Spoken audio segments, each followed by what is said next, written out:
Evening viewers, hope everyone is good. Hope the day went well. No matter how or wherever you are, my name is Ruth Kat, an actress, and this evening I have two people with me here.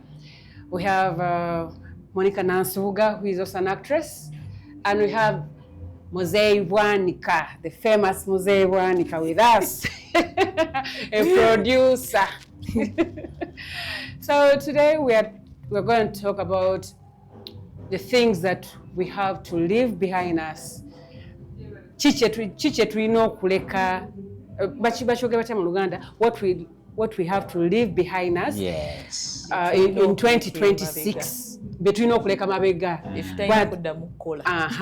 engeri gye twayingira 2026 2025 tulina ogireka mabega nga bweri ne tukwata ebipya. So who do I start with? Let me start with the A, the actress. Yes, what do you think are the things that we need to leave behind? Nsoko babuzaako mwebale kubeerayo mwebale kutwagala abajoininga. Thank you so much. Kakati amanyi kakati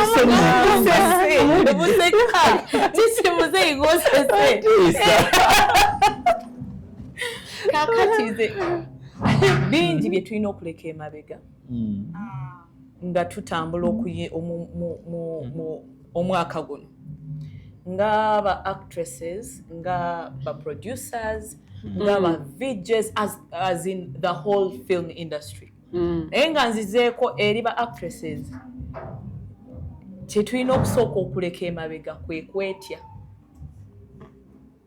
Yenna actor gyali bw'oba weetya tolina kyogenda kufuna. Kyogamba ba actor bo beetya nnyo. Ba actors betulina beetya nnyo. Has it become a problem? Yes, it is a very big problem. Ate nga bangi balina passion, balina the talent, naye nga okutya kwe balina kungi. Ekyokubiri kye tulina okuleka emabega kino kigenda eri ba producers ne industry yonna. Naye nga tonagenda ku kintu ekirala. You're talking about fear. How does fear affect the industry, or how does fear affect an actor? Abasinga bakyogenda mu auditions. Abamu ne batya okwa-approachinga. Maybe just abatamanyi nti tamanyi kuzannya. Kyogamba just teyeekirizaamu. Bangi abamanyi okuzannya. Many are talented. But they fear. But they have fear. Omanyi ebintu ebisinga tutandikira ku ekyo fearing. Ne bweba business, you first take a risk for the business to exist, to succeed. If you're not ready to take the risk, tewali kigenda kubeerawo. Kati naawe actor bw'obeera totekinze risk eyo n'ogenda for the auditions, bw'oba totekinze risk eyo no approaching the producers, abasinga like kana kantu kandibadde kakulu nnyo ku bazannyi ba firimu. Let's normalize taking headshots. Oba abasinga ze tuyita photoshoot naye nga ofunye headshots. Okay, I'm now confused.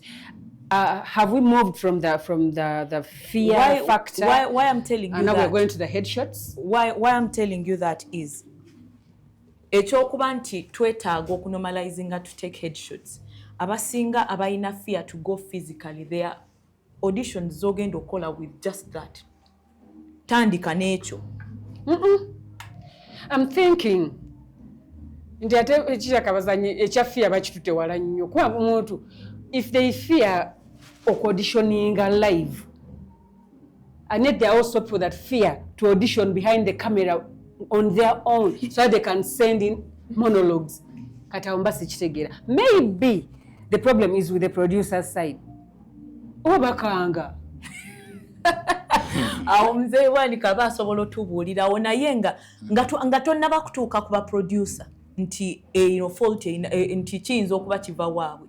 Kiva ku ffe nga ffe.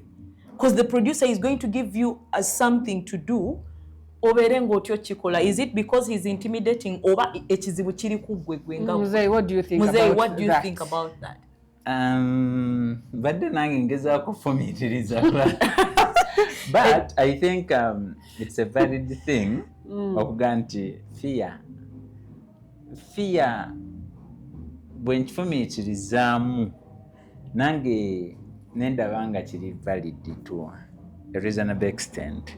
Okimanyi wano tuyinawo abazannyi ng'okuleka nti oli muganda we n'omuyita ku firimu lwajja okujja naye nga yeeyita muzannyi wa firimu nti afuna confidence era agamba baani abalala abaliyo. So I think simanyi oba kozi yaki eva kuki oba butaba abantu baffe abasinga tebali mentored nga bajja into the system nti omusanga nga yeetya kati bwoba nga weetidde n'ogenda okukola auditions onaasobola otya okunegotiatinga your bread mutudde ku mmeeza.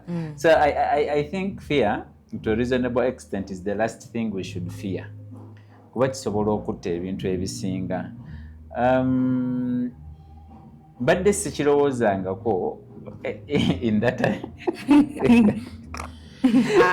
perspective naye ate bw'okifumiitirizaamu okutya okuli mu bazannyi. Okimanyi olwaleero omuzannyi ayinza okutya to stand for their rights olw'okuba gundi ayinza okunyiigira. Olwaleero mistakes ezisinza bw'otunya mistakes ezisinga okukolebwa mu sector yaffe largely the numbers ngamba kati nga banagamba nti abafirimu twagala muteese ku kino abantu be basinga okukozesa ensobi baba bazannyi mu sector yaffe. Lwaki? Kisooka bangi oba muli bangi? Tuli bangi. Kaakati mu kuba abangi Bwanika ayinza okujja n'ababoggolera ne mu mulonda nga mwamutidde buti. Ekyamazima mbadde sikirowoozangako naye Manika bw'akyogeddeko n'enkifumiitirizaamu. Nze nalinaku gye nali naye ndaba nga abazannyi be baali basinga okuba abangi ne balonda omuntu ate ne bamala ne beevuma lwaki baamulonze. So they make decisions out of fear. Out of fear. Awo tuli bubi. I swear. I know that actors have that fear in them, but making certain decisions because of that, especially when it comes to the leadership and the management, ekyo ate kiba kigenze wala. Ate kino ekyokutya monologues ng'ate alina yekka. Exactly. That is all wrapped up in the fear. Osanga omuzanyi naganya wali auditions ze bayise naye munanze bagambye nti tusindike monologues. Nze nze bitu bya monologues sizaagala nzitya. Nego okimanyi nti omuntu ateeka essimu yaawo akole monologue n'agitya essimu ye. N'agitya. N'agitya. Kati wootiridde essimu. Ku mulembe guno gwa TikTok nga basobola oteekawo videos ne Munnange nno mubeera ku ssimu ne muyimba nga mumayiminga naye bakugamba zanya. Teri akikola. You know, TikTok is different from auditioning for something. Yes. Auditioning is intentional and there is a judge or someone who is going to judge your performance. Who is going to judge that particular But with video. TikTok, I'm going to do all my nasty things, my mess, and I don't care. No one is judging me. There are no principles. Oba auditions tuzize ku TikTok. Still, it's the same. You never judge her because there is someone who is going to judge their performance. But social media judges generally 2025 okutya abazanyi bannange. I agree. Abazanyi temutya ku auditioninga, temutya monologues, physical auditions and online auditions ezo za monologues temuzitya banna muli bazanyi. Making decisions temutya lwakuba muzayi Bwanika akubogolodde no kafuke chairman nedda. Yes, make your decision out of what? Okimanyi waliyo n'akalala batya okusayininga contract. ekyo kikulu nnyo making sure woogenze Mutugamba nnyo tetwagala basasula naye ekituufu kiri nti ate ensonga abazannyi batya okusayininga contract.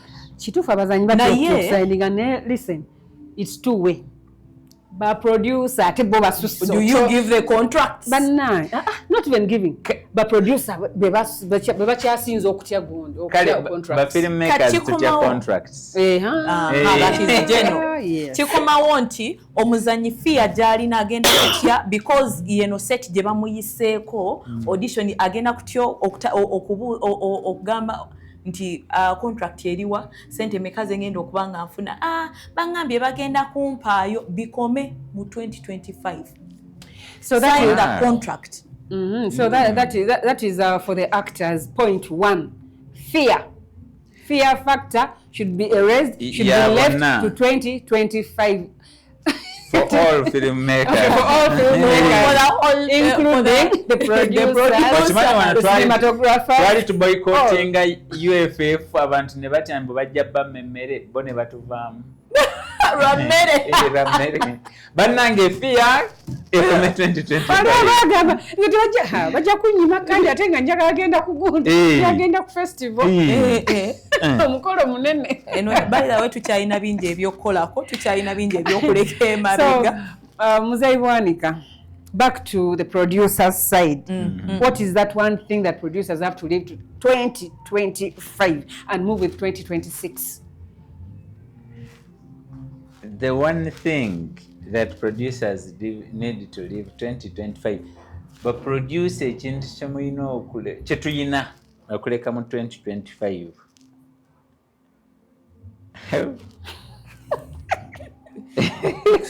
Kikalubyemu.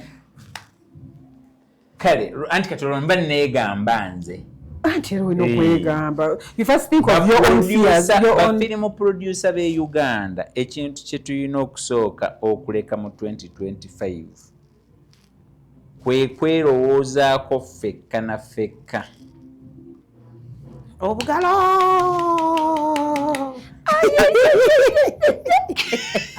Anti muyinza okusanyuka naye nga tamanya kwerowoozaako mu ngeri ki. Naye era kwerowoozaako. Okwerowoozaako. Omanyi, naturally we are all selfish. It's part of our life. Mankind is selfish. Tosobola kunenya muntu nti munnange bamuwadde tugabira ye neyewa kinene. So that is okay. Naye okwerowoozaako ffekka na ffekka. Level of selfishness bwesukka eyo noona.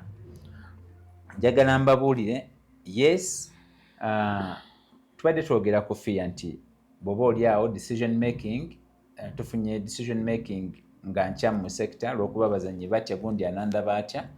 Naye ate naffe ndowooza to a reasonable extent nga ba producer twerowoozezaako ffekka na ffekka.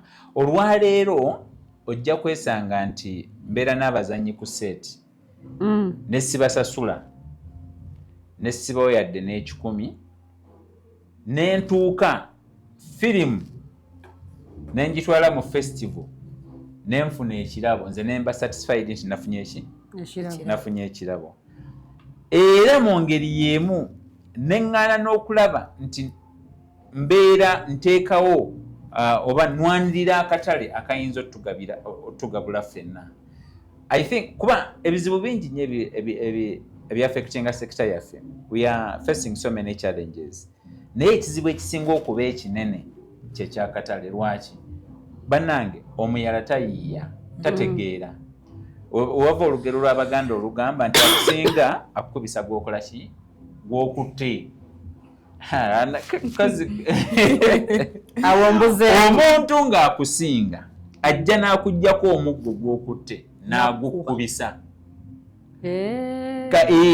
Kati mu sekita yaffe tuli mu mbeera nti ba producer tuyitiridde okwerowoozaako ffekka na ffekka. Nti olw'okuba Bwanika mmaze ne nkwata firimu yange, nze nnyina firimu, nesifa ku baani abalala be nnali nabo ku seeti. Nkimanyi mu sekita yaffe tulinamu abantu abajja nga bazze kuyiga. Ne mubaamu abajja bw'oba oli awo nga baŋŋanda zaffe ku seeti. But at the end of the day, olwaleero ojja kusanga ba film producers nga omubuuza firimu yakumalako sente mmeka? N'agamba obukadde 5. Naye obukadde 5 bwakugambye ekyamazima nga ntuufu naye nga kuba ziyagulangamu emmere gye baalya. naye nga yeerabidde nti mu firimu eyo nalina Ruthcat ku seeti kale bwe mba nalina ku 2 ekyo kambale 10,000 oba 5. So we don't quantify that. We take it for granted. Lwaki kiva mu kwerowoozaako, that being over selfish. Tisenga tutandika ne tuzuuka ntugana naye ddala abantu bali be nakoze nabo banalaba batya nga nze ngenze e Nigeria nenfuna award nga bo tebalina kye bakoze kye bafunye. Kiba kitegeeza singa nfuna award tebeera yaffe ffenna ebeera yange ng'omuntu mba nakola firimu ngitwala efune award kati abalala mba nkozesezza bakozese. Tulina ba film producers ffenna wamu nga tukola auditions ne tugamba abantu bajje batuwe ssente emitwalo 2 emitwalo 5 nandisabye ekyo tukikomye kwe kweyagaliza being over selfish sijja kwera being over selfish bwe tubanga tuli mu mbeera nga sekita yaffe enyigirizibwa ndowooza ke kaseera tutandika okwebuuza bwe kiba kinyiga ate oli omulala bwe mba ngenda kufuna kino ate oli omulala. I think boti bwe tujja sobola okukula 2026. Wow. I swear your point encompasses almost everything. You've talked of paid auditions. I want to talk about paid auditions. Tugenda kyogera ku tutya kubanga kati muzeeyi akirapinze n'akyogera n'akikuba wali. Wabula nze ngenda kuddamu nkyogere nkikattirize. Paid auditions, both the producers and actors. Producers mulekera tusasuza auditions. We are not part of your production budget. Like, we are not supposed to handle your budget. You're not executive producers. We are not executive producers. Unless you're going to include me in on the credits. Yes. Yes. And actors bana mweberere mu.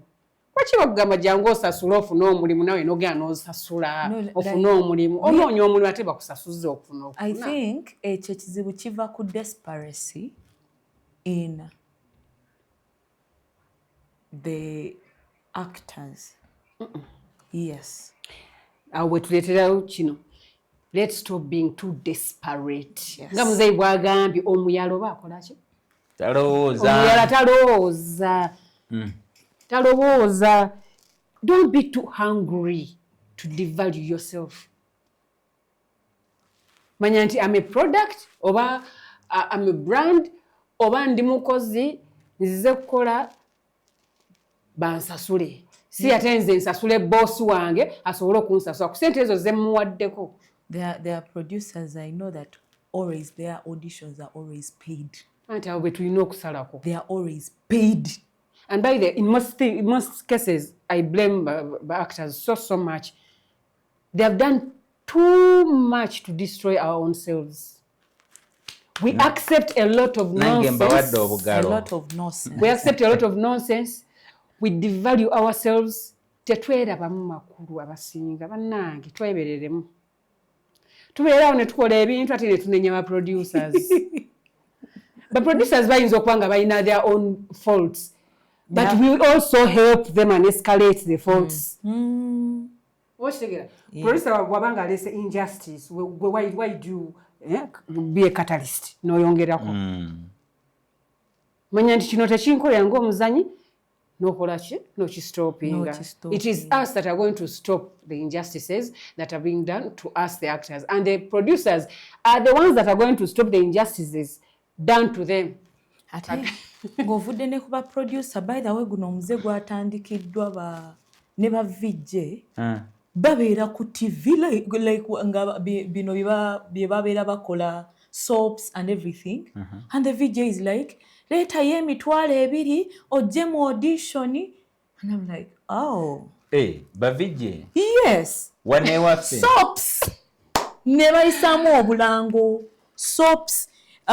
those ebina Uganda ebina ne bayisaamu obulango nga balanga companies kubanda byeko obulango nga balanga kati nga bwogamba amasomero ne balanga amasomero kati oli n'alanga nti abazannyi oba gwe ali eyo ng'oyagala okuzannya jangu n'emitwalo ebiri weewandiisewa auditioning enaffe they are doing it currently part of them. Apparently VJs have turned into producers somehow. Wow. But that is promoting the fact that twagala kujjawo the paid auditions but ate ku air you out there telling these people naye ekyo naye sisi kuba kati ekyo those are abuse of standards. Yes. Ate nga kiri even ne TV omanyi nyina ekintu ekirala kye nandyagadde era tuleke mu 2025 is the general categorization. I think 2026 twanditandise okubanga bwanika bw'okola ekibi nga tugamba bwanika nno wagenze noyonoona ku kkubo. Mujjukira ebiseera bya mukama mu ekiwummula eky'emirembe ebiseera bya Honorable Abiriga. I think ekintu ekitulina oleka mu 2025 is that blanket categorization. Kati olaba simanyi vijja ekyakikola naye ekituufu kyetaaga ne tunoonyereza mu next episode bonaabo tukomezaawo ne tumentioninga tenamanyako tetuboogera leero simanyi gwasalawo nze kyenamanyako emabegako waliwo vijja kuba byaŋŋambako mbu yakuŋŋaanyako bano abaana baasi bbiri mbu oli akuŋŋaanya oyo so omuso naye ate oyo baamusabula munu yabirekeraawo simanyi naye baasabula oyo kati okuleka mono waliwo abalala ababikola bangi kati muzeeyi omuntu n'abeera on air ali mu kwogerera firimu ye n'alyoka ayisawo akalango for his n'akwata firimu abantu gye bali mu kulaba n'ayogereramu for over 15 minutes naye ng'ayogereramu alanga mu abazannyi mujje mugende mu auditions muleeteyo emitwalo 2 tambulamuko ne kasente sokolinde kano nkayiseewo ayitangalosa kano kankayiseewo abeera ayogerera firimu ye n'alanga kampani ye which is fine okulanga kampani yo naye ebintu by'okutumanyiira ffe ate abazannyi notandika okugamba jangu ng'oyimiridde ng'otunula bulungi ng'akaviiri wasiba kapya ng'olinamu ku sente ezange ngenda zikozesa ki mu kampani ffe tetwagala balunkupe abalenzi muyitireyitireko mu jimu wansasulidde jimu sinza atakubya jimu siinawo olwolwo budget yani olwo ku budget yo gwe omuzanyi kwega ogende nga you're all fully packaged. You know the other person makes it very clear that you're going to sponsor whatever you're going to do.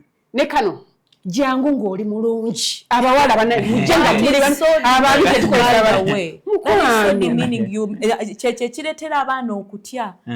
That's why you find industry yaffe eyingiddemu kino like si kyogera mu bubi naye eyingiddemu okweyerusa kungi because with like eyo omwana aba ayagala atuuke mu kifo bamulabe nti bannange nga balowooza being brown is the beauty ate oyo vijjo oyo yennyini amanyi okubyogera mwana gwe genda onoonye ku bizibu kyembuuza ababi tebazannye. What is the industry becoming? Waliyo omuntu omubi tewali mubi.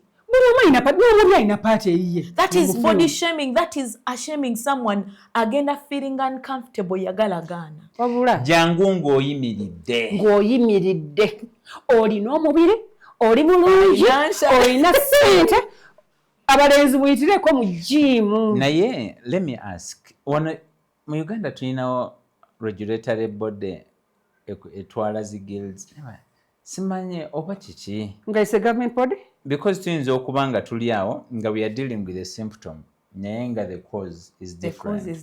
Kuba kati sooka olabe bwe kiba ng'ekyamazima buli alina kyalanga agenda ku TV ne bamuwa empewo. Juzi nalaba UCC yawandiika ba broadcasters ne bagamba olaba nga bonaaba ku TV ne balekawo side emu nga TV erangirawo ng'ewala program egenda maaso squeeze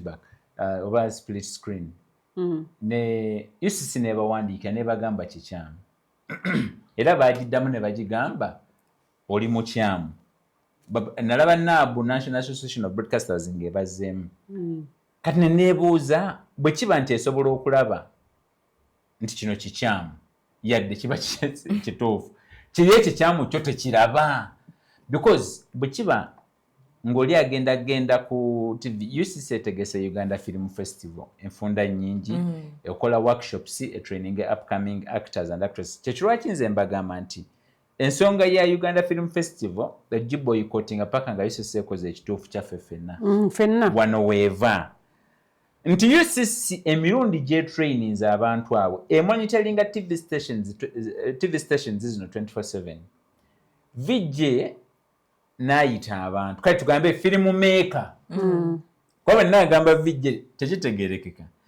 ne filimu maker nayita abayagala okuzannya filimu bajje basasule I think we have a problem as a country nti abantu bababba misana and the regulators are looking on. Kati, this is the impunity of the highest order. Emabega ko tubadde n'ekintu ekyo ku platforms zaffe za social media nga abazanyi ba complaining lwaki batusasuza ssente, but I can assume nti abaana abo be basasuza ssente okuyiga okuzannya firimu baba tebabadde mu sakozi za film. Yes, baba tebabadde babeera bapya. Babeera bapya. A point of correction. Tebabasasuza kubayigiriza okuzannya film. Babasasuza kubateeka ku camera. They are casting them. I understand. They even don't cast. Ezo sentes audition. Kulabako bulabyawo. Then they decide you is part of casting. Because tebateka abamu tebateka ku cameras. You just act in front of them. Then ne basunsulamu. Ne bafulumya listing nga mwazza 5 ne basigazaako abantu 10. But everyone paid. Auntie, that is part of casting. Ndako abantu muzza 5. Kanso kengira gwe ninda pikangenda kola sente. Kwa UCC wekiriza. No, UCC wekiriza okubba bwe kuti lwaki nze sibba. Emitwalo 2 times 50. Times 50. Actors boycott paid auditions. Yes. Kekakadde kamuye na auditioning amafuta production yolo monsa solide amafuta ga production. Me I learned from that my ignorance when I was joining the industry. I learned from it. Twa auditioning around 200 ne basigazaako only 35. But everyone had to pay 20,000. I agree. Bwe basigazaako 35. Atenga omwineyo step ogiyitako ne mugenda ne musasula the membership fee. Hey. Yes. Wait. Yes. Omalo sasula 2. Membership you have to pay. When you join but Vortex, I think that one no is sasula. okay. It is okay if the membership fee is normal for any Uganda. What is okay? For production houses, you pay registration to be a part of that production house. I'm wondering why. That is why I take to scrapping at production houses. Sagala kulomba ba producer banange naye why? Mukwano. Abazanyi basasula mitwalo 6. Mitwalo 5. See this one. Joba kyekirwaki si kyalina sente z'amafuta. Nkaga 1M, one that brings Nga money. Bannayuganda baba babweru. Uganda one no. Kati kuba bwemusasula emitwalo 5 abantu nsigaza 3 mu 5. 3 mu 5. Okoza 350. Mbadde sitidde milioni 17. Just yawo. Kati balira sente zagenda okukola mu movies ziri ze mugenda okukola and you're not paid. Ekitegeeza bano bavijje bemugamba abalangira ku TV balabika basasula n'obulango. No. To be honest. Program eba yaabwe. Program eba yiye. Anti TV wana erabike batemanyi nti vijja akola. Kuba kati gwe labe abantu 2. Emitwalo 2 ze milioni 4. Kati buli mwezi bw'akola audition omulundi gumu. At that time, wajjawo incidents nti the same people waliwo bagamba waliwo abakozesa olukujjukujju nga ba auditioninga ku obligato then neeri gye twakolera auditions naye nga mbubali they impersonated this side which was a bit weird. The other people were paying 50,000 ne bafuna aba auditioninga bangi. The other side we were paying 20,000 ate nga n'abaliyo bangi because it moved for 1 day 2 days 3 days nga people auditioning. I think it was the same company, but but they just tried acting different. Yes. There's no saint. Because imagine the other side they were 50,000. Nga babagamba mbweri ogenda kuyitawo mangu. Lwakuba naturally munange oba toli mubbi oba toli mubbi. That thing is happening in Uganda. Kati ekyo tulina kireka wa. Why do actors pay for auditions? I think it's ignorance. Yes. Because people don't see it as being bad. I don't know. What do you call ignorance? Ngakalangu kali ku national TV. That is my point. Okimanyi nti abantu bajja nnyo hadith ku TV. Agamba bwe manchirabye ku TV kiba kigeza kikola. Are you aware of that? No, the reason I say ignorance is this. Omuntu aba tamanyi nti talina kusasulira ki auditions. They think it is normal in the film industry okusasulira auditions. But they need to know that it is not normal. Era tukivumirira. Ani anabawa rolo? Cheche chibuzo yensonga lwaki oba tebagala kumpa roles zawe bazire natera ne bwosasula sente ezo mukwano. That is how we get bad standards. Nsaba tukkirize mukimanyi mina abantu bemiyita ba producer nga si ba producer kituufu banji kuba kati nze bye mwogera mpulira ensonyi gwenga nze nganze kiba kitegeeza nti ba producer abalala abalowooza nganze honestly speaking kiba kwasa ensonyi to make people audition basasule. Kale kyemmanyi tulina ekibi ekisikire kiriwa nti film industry ye Uganda much as twafuna inspiration from Hollywood zino ezikuze naye ya evolvingira nnyo mu theatre.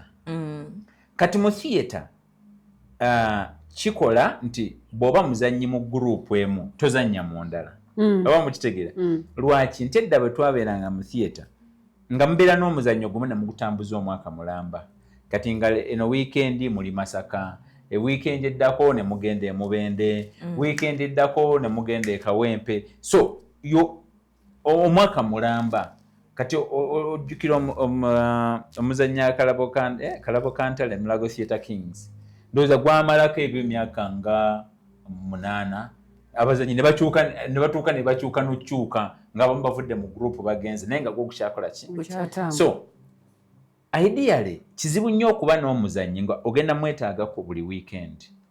Omuzannyi ono oba ogenda mwetaaga ku buli weekend n'omukkiriza agendewa ewalala awo ne membership fee y'ekibiina eri justifiable nti olinga awaayo commitment yo tingenda kubeerawo. Kati film industry yaffe Uganda ya evolvingira mu theatre nti bwe twamala okukyadoptinga okukiteeka into practice wano e Uganda ne abasinga abakirimu baali mu theatre kyova olaba osanga oli nagamba nze ndi muzannyi wa Muzeeyi Bwanika which in film business it befits logic. Kati ekyo kibeerawo naye nevertheless nze nkifunamu obuzibu okugamba nti omuzannyi ajje asasule audition fees as a producer. 2 sikkiriza mu film production house. Oba ntegerekeka nti ne bwe ziba zi series omuzannyi ojja musanga ng'ali part of a particular series naye tabeera part of the production house okuleka ng'alina shares mu company.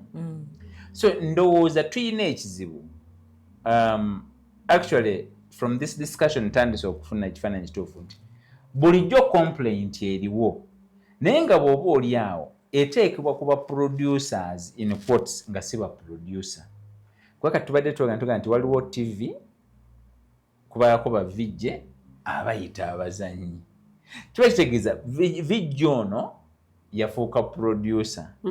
Bwe twali tutandika okukola firimu tulina bannaffe nga bwe yakwatanga kamera n'akola emikolo, bwe yafunanga abaagala okukola music video oba okukola firimu naga ebyo byenkola.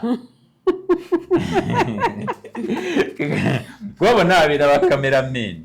So n'omusanga kyobalaba gwe mbere olaba firimu za wano ezisinga ez'emyaka giri n'enkola yalinga bw'olaba omukolo. Yes. Enkola boddeyo n'oziraba nga bw'olaba omukolo, the editing buli kimu, era walabanga scene nga short emu naye si short zino eziri planned. Ne Jessinga yeekutte short emu, wide short ye mwenna ne mujja ne mwogerera omu kati akwata drama style n'emikolo style n'abigatte wantu n'akwata ekintu ekigendera. So kati bwetyo bwe twakola era n'olwaleero wakyaliwo abakola ki ababikola nti aveeri nayingene. So nandisabye also I think nakyo tukyongere ku list ya bino sigala mu 2025 okudefininga who the film producers really are. Nendowooza kino guilds zirina okukwatagana okulaba nti zitegeeza government guilds zeziriwa. Kuba bwe mba nnyina ebbeetu okastinga everyone bannange munsaasire nammwe nga guild mwe positioningeko nja kunoonya benjagala mbakasting. Zino babiyita batya okujja extorting money from people. Nja kukozesa those opportunities. Naye senga mba mmanyi nti okay abantu mbajja mu guild empaaki ti guild egenda kunnyambako okulanga firimu yange. I think that would also be an incentive to us as producers. Kati bali kijja tuyamba okwawula the producers bemwogerako kuba to me they are aliens. Be bantu mu guild yaffe sisuubirayo muntu agenda kucharginga bantu mitwalo nkaaga mbu joining a production house. I don't know. Sanga gye bali. Anti nze ngambye njagala ekino ebimu ku bino sigala mu 2025 is the generalization. Kwate tugenda kujjanjaba kirwadde kyetakola ki? Kyetamanyi. Nze bw'ngamba nti bwanika muyita abantu ne mbasasuza audition mpulira ensonyi. Kati nja sigala nga ndifendinga enzikiriza yange. Kuba by principle tekiriyo omuzannyo okusasula for auditions. I don't know if they are hearing bannange. Byebyo. Babiwulira. Then there's this other thing that beats my understanding. Omuntu na era kuba VJ because bo benyini bebakola films zaabwe ate ne bazoogerera. Kati mukuzoogerera kakati yondo Monica nansubuga mugewaka naye kati tuli mu kuzimba Genevieve we Uganda. Ono kati aha tuzimba Omotola. Kati oli tuzimba Jacob Zolu. Ono mlaba omubiri Destiny ati atuse Uganda. What does it make of me the actress in I am making my own brand and your own identity. Listen, I'm making my brand and you're there dressing me in someone's brand who is in Nigeria. Omotola. Serious. Omotola yani. I'm not dressing in Nigeria. So how does that affect? Okay, how does it work for you producers? Is that really in how do they say? No, it is that VJ that does it actually. Actually. So I'm asking Gwenga producer, what do you think about this issue? Actually, nzenga producer. Simanyi ndowooza ntandika okubeera interested ennyo manyiza okuva UCC lwe yagana okujja film ezitali rated ku TV sikyalaba TV za wano. I think I will pick interest nziremu ntandika olaba ebintu bino kuba mwangamba bipya. Yeah, serious. I'm building a brand called Ruth Cat. Byenkola bya Ruth Cat. Nze bwe mba nkasitinga omuzannyi, what do I look up to? One, njagala nnyo your personal investment centers awaited them, and this is your social capital. Oba onzanyidde oba tokoze ki oba tonzanyidde nja kutunuulya because nze unlike other filmmakers nze nkola film for business. Banjagala nenjikola nenjiwa abantu abajjayo bate bajja beerose ebayani ebayange. But what is the added value bemba noonya mu muzannyi social capital? Nti firimu eno Ruth kati bw'anaagizannyamu agenda kunyangwiza nga njitunda atya ntagenda ne baba tatambudde nange abantu bamutegedde Ruth kati alina following so ebyo bye mba ntunuulira but hard work beats talent noonya nnyo ne commitment y'omuntu omuntu agenda kunnyamba atya oku-executinga kyenjagala because as a producer I am also a director mba njagala omuntu agenda deliveringa to my expectation so sometimes your hard work oba your talent eyinza okuba nti ekuleetera okufuna role more than the social capital kati nemmanya nti okay ngenda kutoba naawe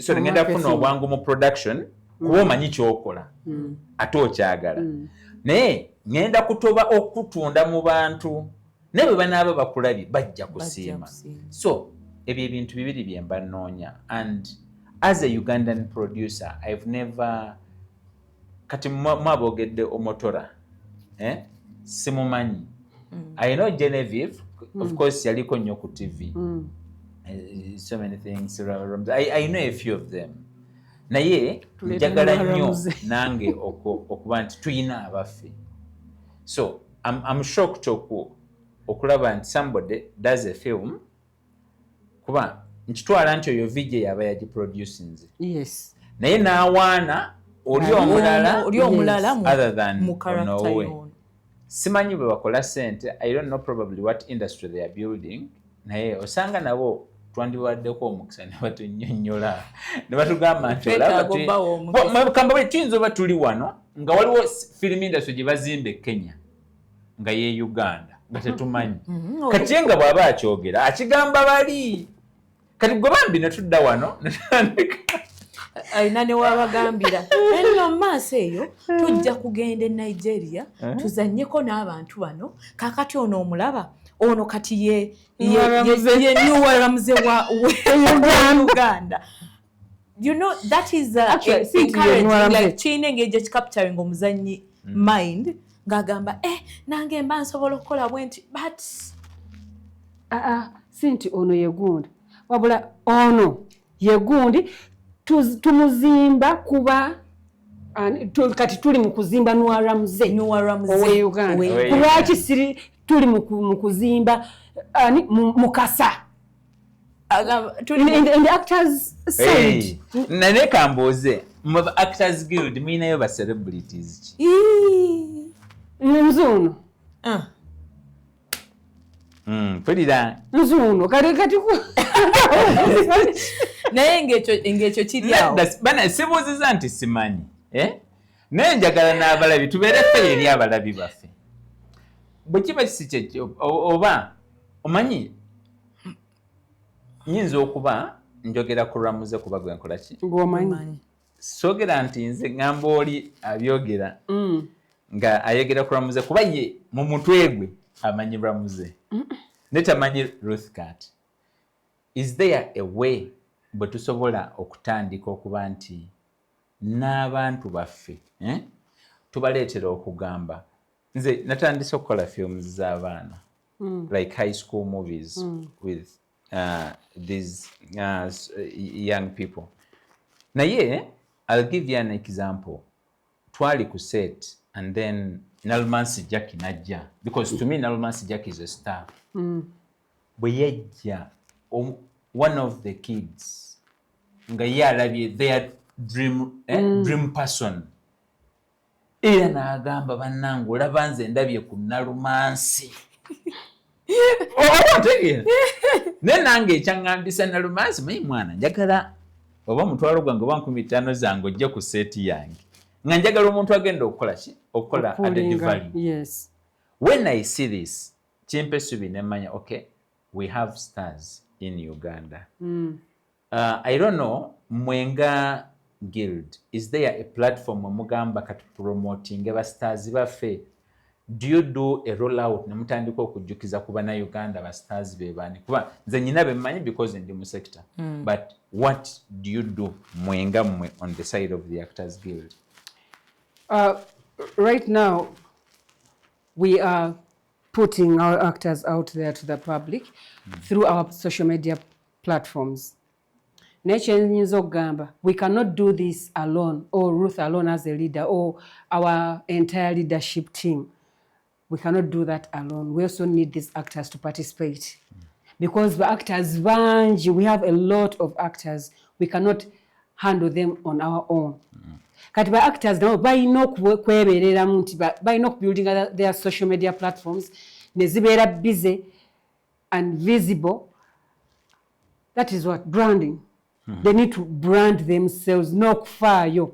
Abazanyi balowooza nti gwe kasita otuuka ku set n'ozannya ekyo kiwedde. Bakusanga ng'okola ebintu by'okola ng'olinga any other person. By the way, you know when you go on screen omanya nti ki oyina akaddaala k'olinnyeemukko whether you have money or not. So branding is very, very important to every actor or actress. Naye abantu tebakitegeera. Abazanyi, I still have a problem with our actors. They may not be all, naye abasinga obungi ebintu ebisinga tebabitegeera.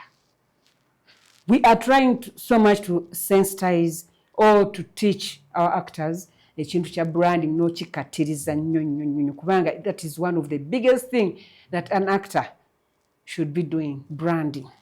Ffe tetulina product gye tutunda service yaffe. But how do you sell your service?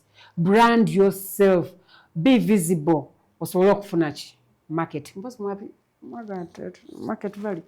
Market worth. Market worth. Market worth. So bazanyi temutulinda. Bannaye sijja kumalayo buli omu oba ffe nga bakulembeze tetugenda kumalayo buli muzanyi mu bwangu. The time that we spend working on one person or two gw'onootuuka ddi. As we are marketing Nansubuga, please market yourself, brand yourself, be visible, beera ne contacts. How can they brand themselves? Social media. Their social media platforms have to be busy. I don't know, not just with nonsense, with ebintu ebimuzimba ye ng'omuzanyi. At social media, totegayo just to put your clips on your pages. Nekyekira, Madam Actress. Mbadde wano nga ndi mu kulowoozaamu.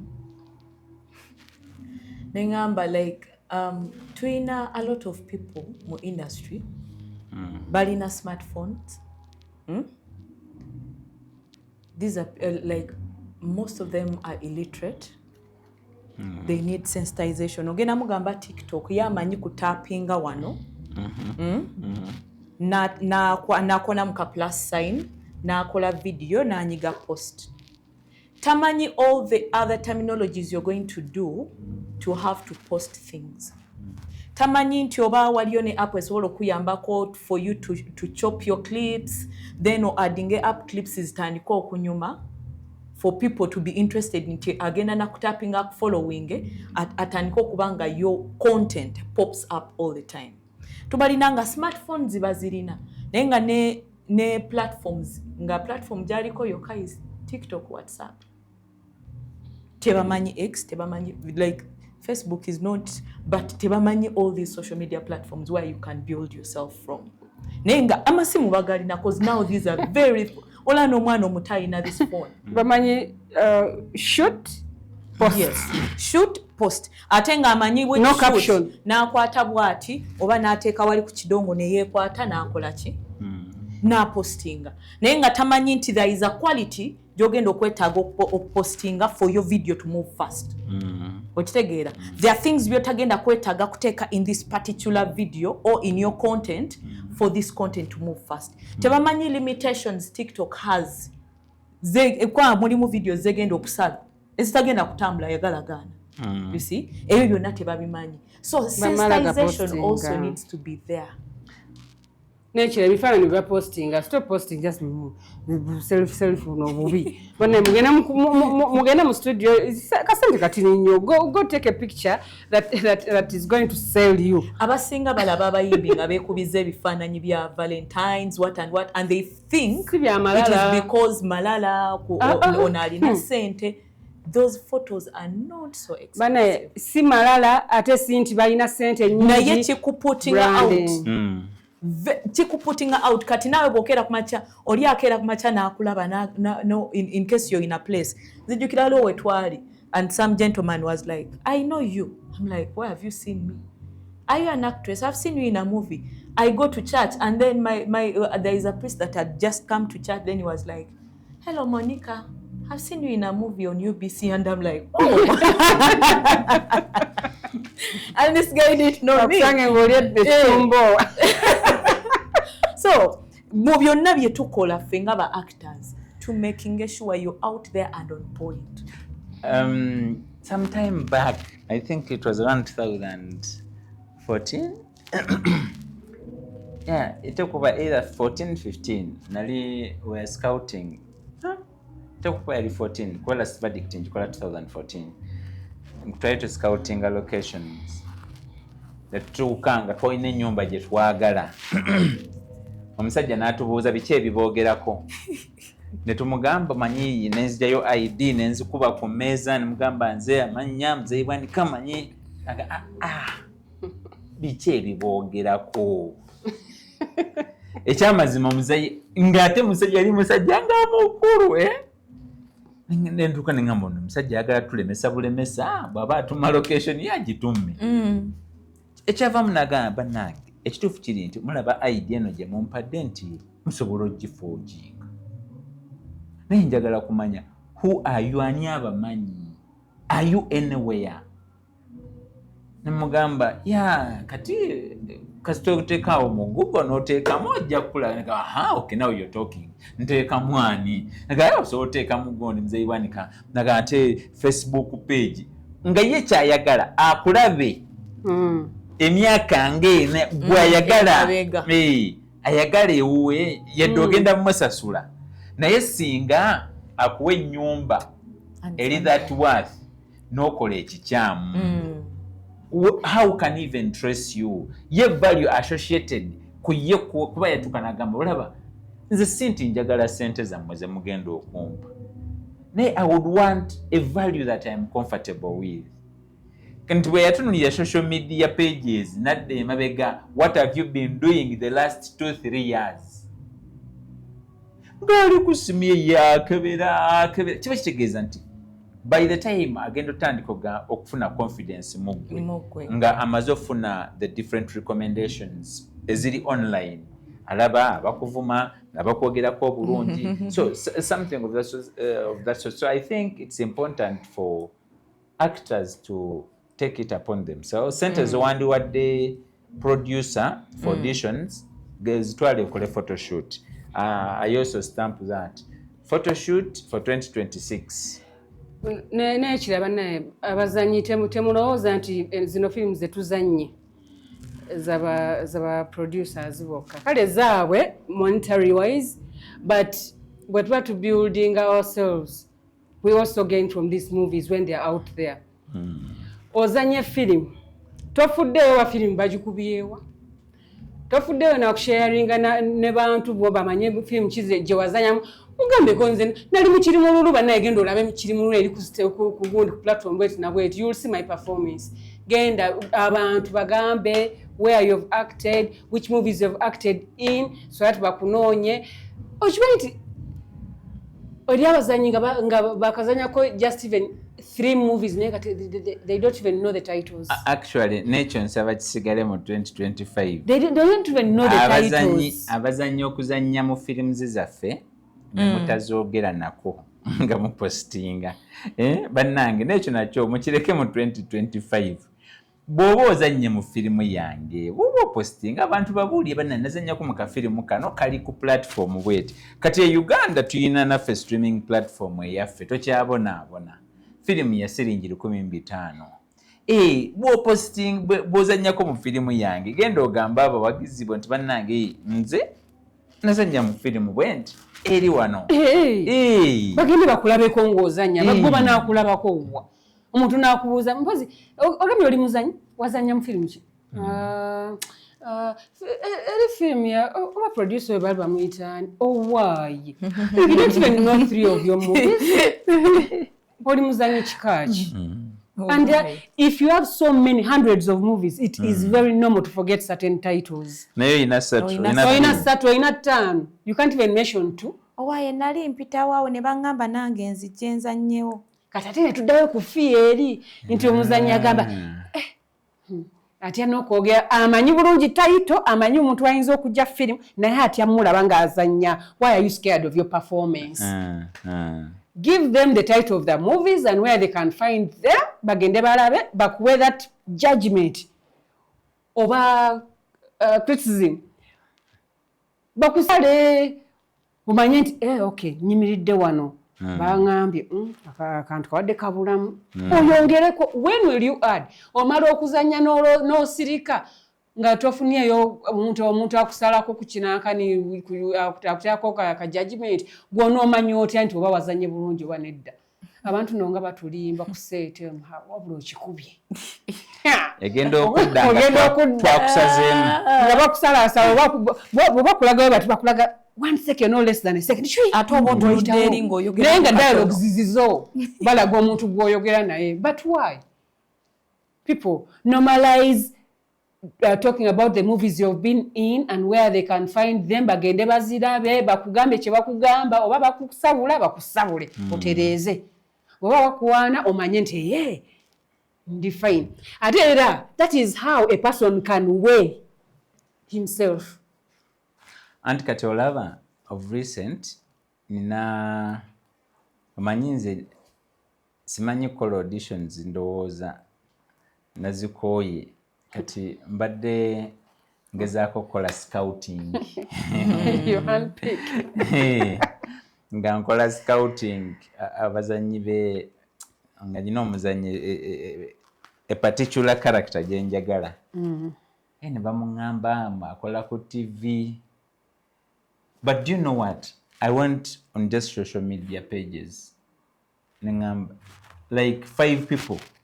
Ngandaba bibakola ku social media tajja. And they were having some following. And they were willing. Nengola bule binaga oh yeah, nja kutoba naye tajja kikola. So I think ebiseera ebisinga let us also be mindful of what we post. Kuba nyinza okuba nga nyina omuntu gwe nnoonya mbutuufu ngenda okulaba mu posts z'okoze ziringa 2 nga that character teriimu nti kiyinza okunzibuwalira to think about you. Yes, not to say nti oyinza obutasobola kikola naye ebintu bingi bikyusa. Kati ngenda nemuteeberezaamu neŋŋamba naye kati ngenda kola audition. My target main actors bali 5 neetaaga ba extras tugeze nga 5. Lwaki nkola auditions olwaba extras? Kuba it's a cost that comes along. Kiba kitegeeza when I identify the 5 kati bali abalala nsobola okukola open call ne bajja buzikuzanya because they are simply extras. Sifaayo oyinza okusanga ndi nabo kusete olunaku lumu. So much is changing and auditions to us as producers I don't know ku balala abazikola bemusasula. Kufe auditions are a marketing platform and it's not more like ngenda kunoonya bazanyi. Actually ebiseera ebisinga producers banokola audition nga abazanyi abayina naye nga anoonya abo abatono abagenda okujjuliza oba neŋŋamba nti eno role nyina Monica ne Ruth naye I'm going to have an audition okulaba ani qualifying nga 1 nga njagala ndabe discipline yaabwe ku audition eri etya, how are they relating with the entire team. So but also audition zino edda twaziteekanga ne mawulire si nti tulanga bajje mu auditions naye ng'olanga nti audition yabaddewo bweti ne bweti eya firimu bweti. Kiba kitegeeza public netandika okubaako kyekola ki kyesuubira. Kati mu mbeera bwetyo public etandika kuba nti buli stage gye mutuukako eba followinga by the time firimu ogenda ogireleasinga audience eba etandise okumanya kikyofumba. So nandowooza when we are posting, let us post things that we relate with. Bw'oba ng'oli muntu muyombi topostinga nnyo bintu ng'ate oli mulwadde tulaga obuyombi wali we buli olaba kachapizo Leila wano e Uganda boganjagala omuzanyi agenda okunkubira ekigenda era omanya nti agenda okulekana bwe namuleeta mu love story okuleka ng'eringa ya Mr. Bean nga comedy oli superkillers okuba kafaananyi nga kachapizo walayi azanya love story eka ng'engeri gye kubaye kayinza n'okukubira kongolofu mu buliri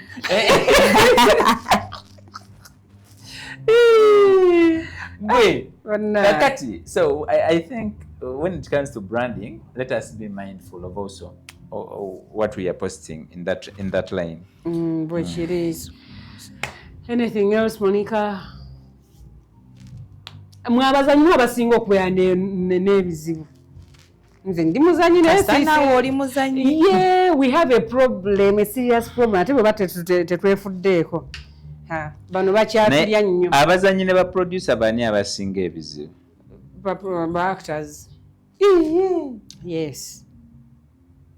Actors are not seeing what they have. They don't value their service that they provide. Ekibuuzo kiri abazanyi ne ba producer bani abasinga ebizibu? Ba actors sebalina principles gwe kankugambe. N'ekyo si kizibu. Ekyo kiri even incurable. It is an issue of ignorance. But which problem is incurable? You have a problem. Hey. Fe yaffe. Government yetulwanyisa. Ate government eyo fena kitulya. Tukiraba? Fena kitulya. Wa producer wanga ali wansi nga tasobola okufuna sente ate ffe tunafuna tutya sente wa tunafuna tutya gigs. Anti bate tufuna. Ne production ne beekendera because they don't have. So fena kitulya naye abazanyi. Let's say ba producers bateredde sente balina nyingi. Market eteredde. Abazanyi balina poor quality standards. Ne mugenda bakola mutya?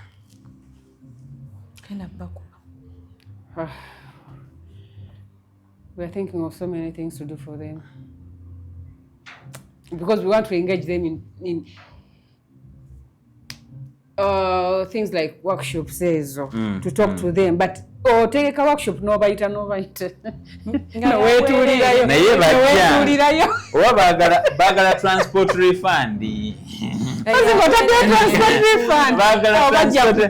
oba mmere. Nyina ndugu nangamba nti bayita ba filmmakers ekololo nobagamba nti mujje government egenda tuwa bilioni 5 nagamba teri ajja aga naye senga ogamba abakozi ba firimu nti mujje kololo mwenna bagenda tuwa emitwalo 5 oba 2 bonna baggwayo mu misinde abamu bayinza n'okuva eggulu n'ekamwenge nga beetaddemu ezo bajje bafune 5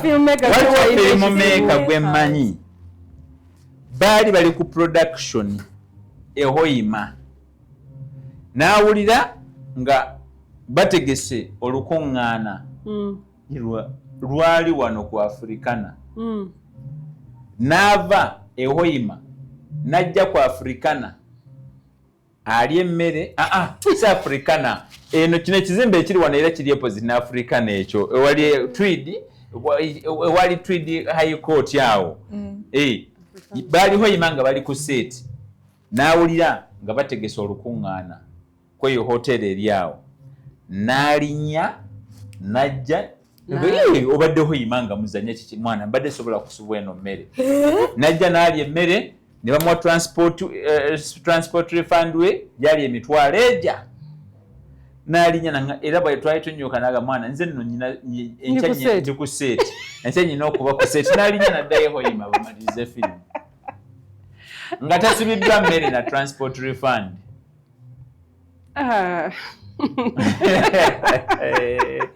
You're joking. Uganda zaabu bannange.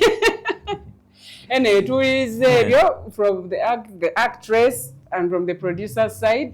Tulina bingi bye tulina okulekayo mu 2025. We cannot finish everything today. naye kansubire nti ebintu bye twogedde era mubiwulidde and you will take it in. Si byakuwulira buwulize nga biyita eno ne bidde eno ne bifuluma. Bannaye twefeeko twebereremu. We have to do what? Kiganye kyogere mu luzungu. Oluzungu bwe luba luganye kyogere mu luzungu. Ruthi n'akatalekeka kagundi tukaleke emabega. Aka. Okay. Film industry. Kano kabagezi wokka nkiddemu abazanyi nze ngenda kwogera ku side y'abazanyi. Abazanyi mulekerawo okwetega. Okwetega. Aleka jamukontanyi. Ndoza bananga abantu bakontanyi. Onagamba okwetega tukaleka tukaddemu amagezi gadde. Kampaako tukakoye. Ate ono n'agamba no, it is okay okugamba mpaako naye wetaddemu respect na value ki. Are you the standard of kuwaako oba mutusaasire omu agamba awo tuze wensanga obuzibu omuzannyo omu agambye abazannyi bakooye kano ne tukkiriza omulanaga mulekerawo okwetega bagenda okukusaba nga naawe weeteze. Abamu tebeetega mulimu abamu nga muzeeyize kankugambe kyeŋŋambye ekintu kituufu nnyo eri abazannyi nga balowooza omanyi ekyo kye bayita casting coach. Yes. Casting coach yeesusse nnyo mu film industry. Omuzannyi yennyini nagenda ne yeetega producer ng'alowooza bagenda muwa role. Bw'osanga producer nga muntu mugezi nnyo ojja mwetega n'okulya n'alya ne role n'atakuwa. Nyina gwe mmanyi gwe baagoba ku seeti lwa kwetega. Kati bw'oneetega bangi tolina kyeneetaaga tolina talent. And I think it is important also ne kino tukireke emabega nga ba producers mulekeraawo okugaba rolo olw'okuba oli akwawudde. That is very important. Mulekeraawo okugaba rolo olw'okuba oli akwawudde. Tufuna ebizibu bingi bana firimu zijja katale. Omanyi nze I'm at the market entry point. Firimu zijja n'ogitunulira n'obuuza naye lwaki ono baamuwadde role eno. Naye nga it is ogenda okitunuulira nga simply kuba producer oba director baali bamwawudde. Ate nga tekiri ku bakazi oba bokka. Nze mbabuulira amazima ndabyeko ne firimu n'olaba gaayi ng'agirimu nga tagijja. Nga producer mukazi. Hey! Wallahi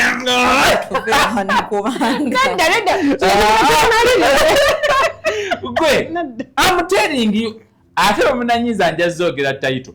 Ndayo n'olaba gaayi nga firimu tagijjaamu n'akola ebintu n'owuliranga mu butuufu nedda. Abo be basinga otuvumya nti abazannyi ba Uganda tebamanyi kuzannya. Kuba they are casting people because they qualified. Not because they have talent, but start casting people because of their talent, credibility. Not just because bakujize. Bakwawudde. Okusaba, it is okay muli bantu musabe, but not. Listen, but not in the name of film. Hey. Mwaule film and social life. Your social life where you. Be professional. Nze tonsaba akumbe because ngene ogenda kumpa role yo gireke. Nsaba akunga tuli byaffe. Mwesange seti yange kuleeta bisiraani byammwe ku seti yange. Yes, exactly. Bannange mwebale nnyo mwebalire ddala. Let's meet again another time. Tubadde wano ne Muzeeyi Bwanika the producer and then Monica Nansuuza Mona J and then Ruth Kat your host. Bannange have a good evening. Happy New 2026. Byonna bibi tubireke.